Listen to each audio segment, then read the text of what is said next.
నమస్తే, నేను మీ గంట సోమన్న, సీనియర్ జర్నలిస్ట్.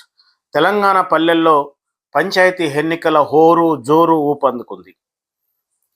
రంగంలో ఉన్నటువంటి సర్పంచ్ అభ్యర్థులు, వార్డు మెంబర్ అభ్యర్థులు గ్రామంలో ఇంటింటికి తిరుగుతూ ప్రచారం చేస్తూ తమకు ఓటు వేయాలని అభ్యర్థిస్తున్నారు.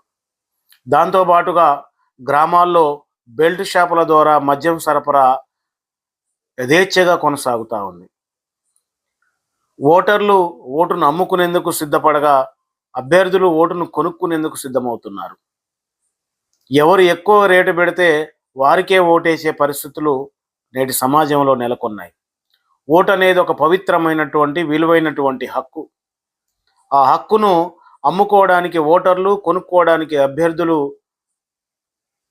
ముందుకొస్తున్నటువంటి నేటి తరుణంలో ప్రజాస్వామ్య వ్యవస్థకు రాబోయే రోజుల్లో ఇది గొడ్డలి పెట్టుగా మారే ప్రమాదం ఉంది. ప్రజాస్వామ్యానికి ఓటు హక్కు అనేది గుండెకాయ లాంటిది. నిజాయితీగా, నీతిగా, స్వేచ్ఛగా ఓటు హక్కును ఉపయోగించుకొని గ్రామాభివృద్ధికి ఎవరైతే పాటుపడతారో, గ్రామంలో అన్ని రకాల సమస్యల పరిష్కారం కోసం ఎవరైతే చిత్తశుద్ధితోటి పనిచేస్తారో అలాంటి వారిని చూసి ఎన్నుకోవాలి.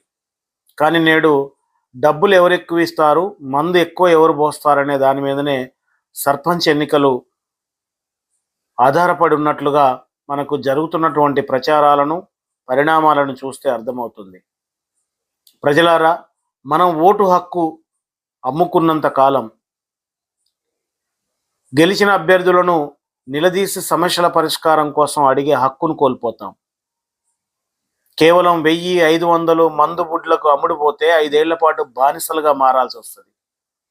లక్షల రూపాయలు ఖర్చు చేసి సర్పంచ్ అభ్యర్థులను కొనుక్కునేవారు ఆ లక్షలు కూడగొట్టుకునే పనిలో ఉంటారు తప్ప ప్రజలకు మేలు చేసే పనిలో ఉండరనే విషయాన్ని గ్రహించాలి.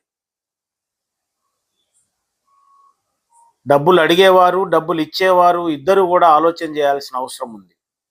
అభ్యర్థులు, ఓటర్లు ప్రజాస్వామ్య వ్యవస్థను గాడిలో పెట్టాలంటే ఈ ప్రలోభాల పర్వంకి తెరపడాలి.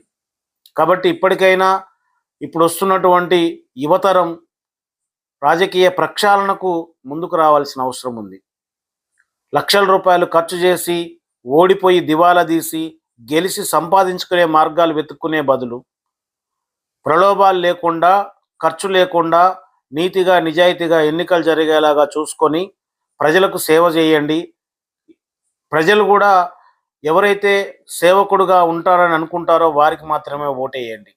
లేకుంటే చాలా కష్టం భవిష్యత్తు.